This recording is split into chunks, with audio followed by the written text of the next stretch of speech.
오늘은 데살로니가전서 말씀을 통해서 사랑받는 교회라는 제목으로 함께 말씀을 나누도록 하겠습니다. 데살로니가 교회는 사도 바울이 2차 전도 여행 때 세우게 된 교회입니다.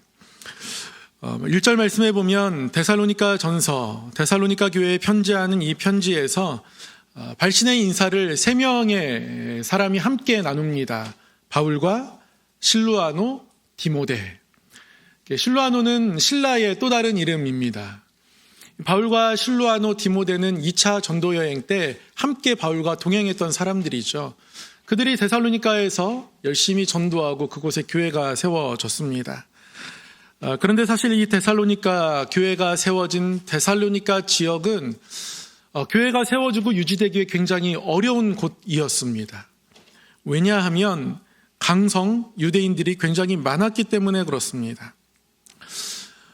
사도행전 17장에 이 데살로니가 지역에서의 전도 여행 이야기가 나오는데요. 이때 사도 바울이 늘 하던 대로 회당에 가서 우리가 기다리던 메시아가 이 땅에 오셨다. 예수 그리스도가 우리가 기다리던 하나님이 보내신 메시아다. 이렇게 선포했습니다. 그런데 이 회당의 유대인들이 받아들이지 않았습니다. 받아들이지 않았을 뿐만 아니라 그들의 태도가 무척이나 강력했습니다. 이대로 이들을 이 성에서 돌려보낼 수는 없다. 이러한 내용을 전하러 다니는 사람들을 우리 성에서 살려보낼 수는 없다라고 해서 이 강성 유대인들이요, 시장에서 불량배들을 섭외합니다. 깡패들을 동원하는 거예요. 그들에게 돈을 주고 저들을 이 성에서 그냥 내보내지 말아달라고, 저들을 이대로 내보내주면 절대 안 된다고 불량배들을 섭외합니다. 사도 바울이 일단 야손이라는 사람의 집으로 몸을 숨기거든요. 그런데 이 불량배들이, 이 깡패들이 야손이라는 사람의 집까지 찾아와서 집을 다 수색합니다. 샅샅이 뒤집니다. 여러분 얼마나 긴박했겠습니까? 끝내 사도 바울 일행을 찾지 못하자 이 야손이라는 사람을 끌어내가지고 이 사람을 쳐 죽이려고 합니다. 그래서 이 사람을 고발해요. 이 사람을 고발할 때 이야기를 보니까요, 어떻게 고발하냐면 가이사의 명을 거역하여 다른 임금 곧 예수를 믿는다, 이렇게 이야기합니다. 가이사의 명을 거역하여 다른 임금 곧 예수를 믿는다. 이게 유대인들의 고발의 내용입니다. 여러분, 유대인들은 하나님만을 왕으로 생각한다고 말하는 사람들이에요. 그런데 고발의 내용이 뭐예요? 가이사의 명을 거역하여 다른 임금 예수를 믿는다. 한마디로 로마의 반역자들이라고 하는 건데요. 이 말 속에는 유대인들은 그럼 황제 숭배를 거부하고 있는 건 맞나? 정말 하나님만을 왕으로 섬기고 있는 건 맞나? 유대인들의 이중적인 신앙의 모습을 여기서 볼 수 있는 거죠. 그것을 감추기 위해서라도 그들은 더더욱 예수님을 전하는 사람들을 핍박합니다. 깡패들을 동원할 만큼 아주 강력하게 복음을 핍박하는 거죠. 그런 가운데 세워진 것이 데살로니가 교회입니다. 사도 바울 일행이 몸을 피하고 이들이 이후에 베레아까지 쫓아와서 사도 바울 일행을 죽이려고 하고 사도 바울이 혼자 힘들게 이들을 빠져나가는 모습들이 이후의 모습 가운데, 전도 여행 가운데 기록되어 있습니다. 그래서 사도 바울은 데살로니가 교회가 어떤 교회인지 압니다. 너희는 많은 환난 가운데서 성령의 기쁨으로 말씀을 받아 우리와 주를 본받은 자 되었다. 이렇게 6절에서 이야기합니다. 그러니까 많은 환난이 있었어요. 그 어려운 환난 가운데서 강성 유대인들, 폭력적인 유대인들, 그들 사이에서 교회를 세우고 그 교회를 세울 때에 이 환난 가운데서도 성령의 기쁨으로 말씀을 받아서 이후에도 우리와 주를 본받은 자 되었다. 그 신앙을 계속해서 지켜갔다 기록하고 있습니다. 그래서요, 사도 바울은 4절에서 보면 하나님의 사랑하심을 받은 형제들아, 이렇게 이야기합니다. 어떠한 상황 속에서도 하나님의 뜻, 하나님의 복음을 끝까지 지켜갔으니 하나님의 사랑받은 형제들아 라고 불릴만 합니다. 구체적으로는 이들이 하나님께 사랑받는 자들로 불릴 만한 어떤 모습들이 있었을까? 그 환난 가운데서 구체적으로 이들이 주를 어떻게 본받은 자 되었고 어떻게 신앙을 지켜갔는가? 2절, 3절 말씀에 기록되어 있죠. 우리 한번 한 목소리로 다시 한번 읽겠습니다. 시작. 우리가 너희 모두로 말미암아 항상 하나님께 감사하며 기도할 때에 너희를 기억함은 너희의 믿음의 역사와 사랑의 수고와 우리 주 예수 그리스도에 대한 소망의 인내를 우리 하나님 아버지 앞에서 끊임없이 기억함이니. 아멘. 기도할 때마다 사도 바울이 또 실루아노와 또 디모데가 함께 모여서 데살로니가 지역을 위해서, 그 교회를 위해서 기도할 때마다 그들 마음 가운데 떠오르는 그 교회의 모습이 있었습니다. 사랑받는 모습, 환난 가운데서도 계속해서 그 주님을 본받는 모습을 지켜가던 그들의 모습, 그것을 세 가지로 기록하고 있죠. 무엇입니까? 믿음의 역사와 사랑의 수고와 소망의 인내입니다. 여러분, 우리 성암교회가 사랑받는 교회가 되기를 원합니다. 칭찬받는 교회가 되기를 원합니다. 교회가 사랑받는다는 것은요, 성도 한 사람 한 사람이 사랑받고 칭찬받는다는 겁니다. 하나님께 사랑받을 때, 칭찬받을 때 그곳에 하나님이 임재하십니다. 데살로니가의 교회의 모습은 그래서 우리에게 본받을 만한 모습입니다. 그 첫 번째 모습, 믿음의 역사입니다. 한번 따라서 해보실까요? 믿음의 역사. 믿음은 신앙 고백으로 출발합니다. 그래서 우리는 세례를 베풀 때도 신앙 고백을 확인하고 세례를 베풉니다. 하나님을 창조주 하나님으로 고백하고 우리를 사랑하시는 아버지로 고백합니다. 예수 그리스도를 우리의 구주로 고백합니다. 우리 성령님을 나의 연약함을 도우시며 진리로 인도하시는 분이시라고 고백합니다. 뿐만 아니라 매 주일 예배 때마다 사도신경을 통해서 우리는 우리의 신앙을 고백합니다. 로마서 10장 10절에서는 사람이 마음으로 믿어 의에 이르고 입으로 시인하여 구원을 얻느니라 말씀합니다. 그만큼 입으로, 우리의 입술로 주를 고백하는 것은 매우 중요합니다. 그리고 힘이 있습니다. 그러나 우리가 기억해야 하는 중요한 것 한 가지는요, 이 믿음의 고백이, 신앙의 고백이 끝은 아니라는 겁니다. 오히려 시작이라고 보아야 합니다. 사람이 마음으로 믿어 의에 이르고 입으로 시인하여 구원에 이르느니라. 이 말씀은 고백을 강조하고 고백이 중요하다고 우리에게 가르쳐주는 구절이기도 하지만 동시에 고백이 끝이 아니라는 것을 말씀하는 구절이기도 합니다. 왜냐하면 당시에 입으로 주를 시인한다는 것은 무척이나 위험한 일이었기 때문에 그렇습니다. 예수 그리스도를 주로 시인하면 그것은 로마 황제에 대한 반역과 같습니다. 데살로니가 지역에서 야손이라는 사람이 고발당한 내용이 그겁니다. 예수를 주로 시인했다. 다른 임금 예수를 주로 고백했다. 이것은 황제에 대한 배반이 아닌가. 예수를 주로 시인하는 것은요, 하나님을 내 삶의 전부로 고백하고 그것을 삶으로 나타내고 생명을 거는 어떤 믿음의 실천이기도 했던 거죠. 오늘날 우리에게 칼과 옥에 갇히는 위험은 없을지라도 때로는 신앙을 지켜가다 보면 불이익을 당할 때가 있습니다. 남들보다 더 상사에게 잘 보일 수 있어요. 모든 회식에 참석하고 옆에서 같이 하고 주일에 같이 골프 치러 가고 그러면 내 출사하는데 조금 더 도움이 될 것 같습니다. 그런데 예배를 위해서 그것을 포기합니다. 세상에서는 왜 그렇게 살아가냐고 조롱합니다. 취미생활도 열심히 하고 즐길 것 즐기지 왜 그런 것들을 삶에 제쳐두고 하나님께 매이며 살아가냐고 조롱합니다. 그러나 이 세상 속에서 더 가치 있어 보이는 것들이 많아 보이는 이 위험한 세상 속에서 우리의 실천은 예수 그리스도를 주로 시인하는 신앙이고 실천이어야 하더라는 것이죠. 그게 데살로니가 교회에 있었다는 겁니다. 믿음의 역사였습니다. 믿음이 열매 맺는 거예요. 신앙은 고백으로 출발해서요, 실천으로 나아가는 겁니다. 오히려 믿음이 시작이고 문과 같습니다. 여러분, 구원을 우리는 종종 구원의 문이라고 표현하죠. 문은 새로운 세계로 들어간다는 것을 뜻하지 않습니까? 구원을 문이라고 표현하는 이유는 우리가 구원이라는 어떤 선을 넘어왔다는 뜻이 아니라 구원이라는 세계 속으로 들어간다는 의미인 거예요. 거기서 새로운 삶을 살아간다는 것이고요. 거기서 새로운 열매를 맺는다는 겁니다. 믿음의 역사가 그런 의미입니다. 이 역사라는 말은 열매라는 말로도 바꿀 수 있습니다. 사랑하는 성도 여러분, 우리에게도 이 믿음의 열매가 있기를 원합니다. 고백하는 믿음에서 열매 맺는 믿음으로 나아갈 수 있기를 원합니다. 그 열매가 바로 뒤이어 나오는 사랑의 수고입니다. 여러분 한번 따라서 해보실까요? 사랑의 수고. 사랑의 수고. 사랑이라는 말을 따로 떼어서 생각해 보면 굉장히 아름답습니다. 좋습니다. 들어도 기분이 좋고요. 이 사랑이란 말과 나 자신을 연관시키면 너무너무 좋습니다. 장로님, 사랑이 너무 많으신 장로님이신 것 같아요. 권사님, 사랑이 너무 많으신 권사님이신 것 같아요. 목사님, 사랑이 너무 많으신 분 같아요. 이런 이야기를 들으면 마음이 기쁩니다. 좋습니다.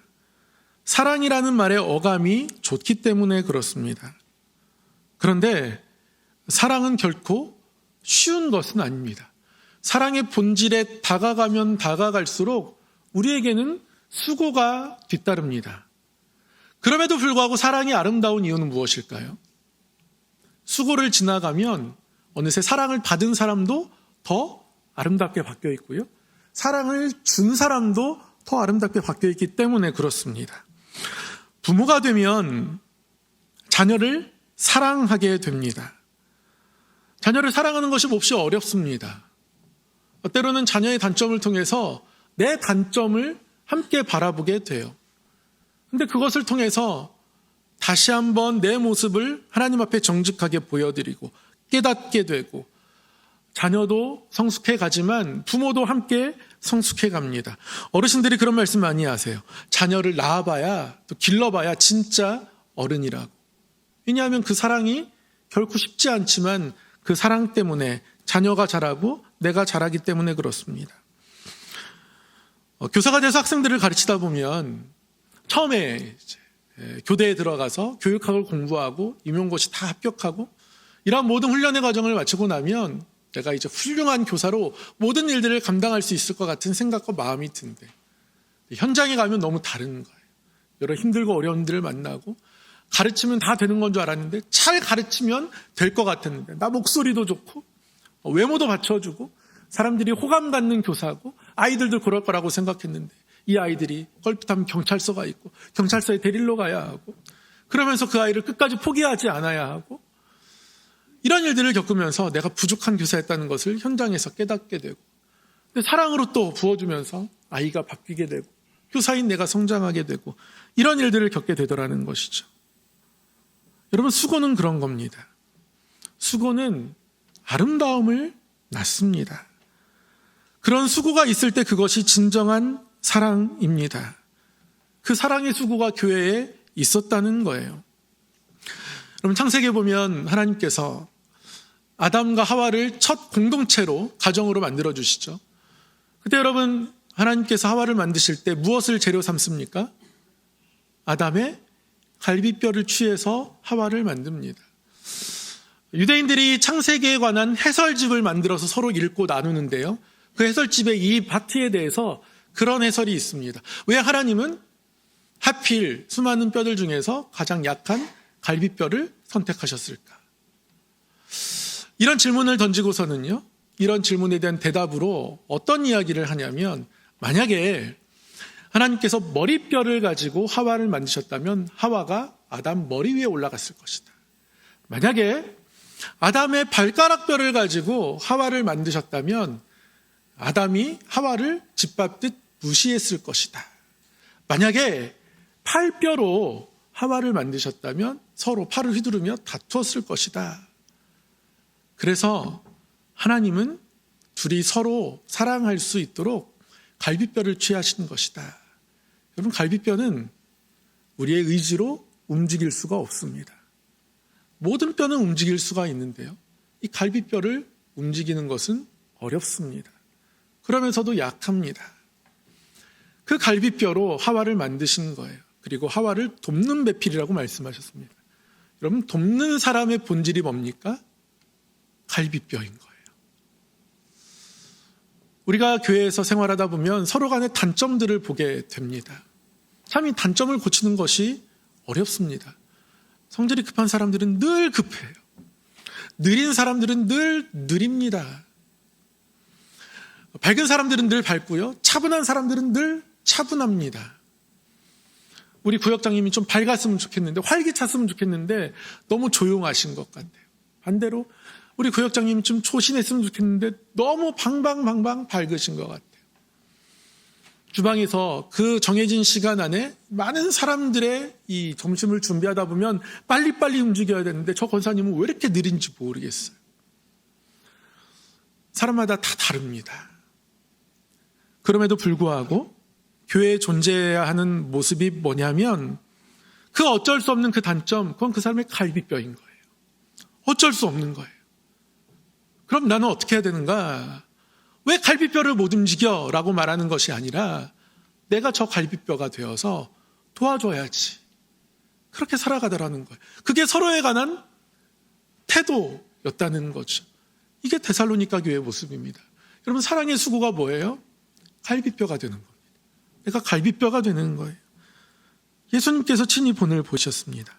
예수님께서 우리를 사랑하시는 것이 결코 쉽지 않으셨어요. 가는 곳마다 공격받으셨습니다. 오해받으셨습니다. 병자를 낫게 하셨을 때 바알세불의 능력으로 치유하는 것이라고 사람들이 이야기합니다. 세리와 죄인들을 가까이 할 때 타락한 랍비라고 공격합니다. 그리고 결국 로마에 반역하는 사람이라며 죄 없이 십자가를 지셔야 했습니다. 오롯이 우리의 죄를 십자가에서 감당하셨습니다. 그러면서도 예수님은 십자가 위에서 아버지, 저들의 죄를 용서하여 주시옵소서. 저들이 하는 것을 알지 못합니다. 예수님께서 그렇게 감당하셨습니다. 예수님께서 갈비뼈가 되어주신 거예요. 우리를 구원하시기 위해서 우리가 어찌할 수 없는 우리의 죄악과 허물을 예수님께서 십자가에서 감당하신 겁니다. 예수님께서 그렇게 사랑의 수고의 본을 보이셨어요. 그러므로 우리는 사랑에는 수고가 있다는 것을 기억해야 하고요. 오히려 수고하는 자리에서도 사랑을 할 수 있도록 예수님을 바라보면서 그 길을 따라가야 하는 것이죠. 이 사랑의 수고가 우리에게 있기를 원합니다. 내가 갈비뼈가 되고자 하는 마음들로 살아가기를 원합니다. 다른 사람의 갈비뼈를 보아도 왜 못 움직이냐고 질책하고 타박하는 것이 아니라 내가 갈비뼈가 되겠노라고. 내가 갈비뼈가 되어서 돕는 배필로, 돕는 동역자로 서겠노라고. 그렇게 하나님의 마음 가지고 바라보는 이 사랑의 수고가 저와 여러분에게 있기를 원합니다. 또 하나의 믿음의 역사가 있다면 그것은 소망의 인내였습니다. 데살로니가 교회에는 소망의 인내가 있었습니다. 소망이라는 말도 떼어서 보면 참 좋습니다. 소망, 내가 바라는 것을 기다리는 거예요. 이 기다리는 것은 너무 좋습니다. 세상에는 쉬운 소망이 있습니다. 그러니까 기다리면 도착하는 것들이죠. 물론 시간이 잘 흐르지 않을 때도 있지만 결국에는 도착하면 기다리는 것들이 있습니다. 예를 들면 생일입니다. 어린아이가 생일을 기다리면 별일 없으면 생일은 결국 다가오게 되어 있습니다. 그래서 괴롭지 않습니다. 인내할 필요가 없어요. 물론 시간은 종종 더디가긴 하지만 결국 그날이 옵니다. 그날을 알기 때문에 기다림이 쉬운 거예요. 그런데 무언가를 바라는데 그날이 언제인지 알지 못하면 그 기다림이 어려워집니다. 병낫기를 바라고 기도하는데 회복의 날들이 언제인지 알지 못하면 기도하는 것이 굉장히 힘들어집니다. 하나님 주신 약속을 붙잡고 나아가고 내가 정말 열심히 노력하고 기도하면서 공부해요. 그런데도 성적이 잘 오르지 않으면 언제쯤 성적이 오르는 건지 알 수가 없어서 마음이 힘들어집니다. 직장에서요, 열심히 일하고 하나님께 정말 모든 어려운 것들을 내어 맡기면서 기도하면서 일들을 감당하는데 뜻대로 되지 않을 때 갑자기 내가 다른 부서로 발령이 나게 되고 이 어려운 프로젝트가 꼬이고 잘 되지 않을 때 또 어떻게 풀어질지 알지 못할 때 예상할 수 없을 때 바라는 것은 있지만 소망은 있지만 그 소망까지 나아가는 걸음이 무척 힘듭니다. 이때 우리에게 필요한 것이 이제 인내이죠. 참고 견뎌야 하는데요. 우리의 마음이 연약해서 그날이 우리 가운데 다가오지 않으면, 그날이 다가오는 것이 잘 보여지지 않으면 포기하는 마음이 생기게 돼요. 인내를 하지 않으려고 합니다. 근데 여러분, 믿음의 본질을 잘 생각해 보셔야 합니다. 사도 바울이 소망에 관해서 로마서 8장에서 이런 말씀을 하세요. 우리가 소망으로 구원을 얻었음에 보이는 소망이 소망이 아니니 보는 것을 누가 바라리요.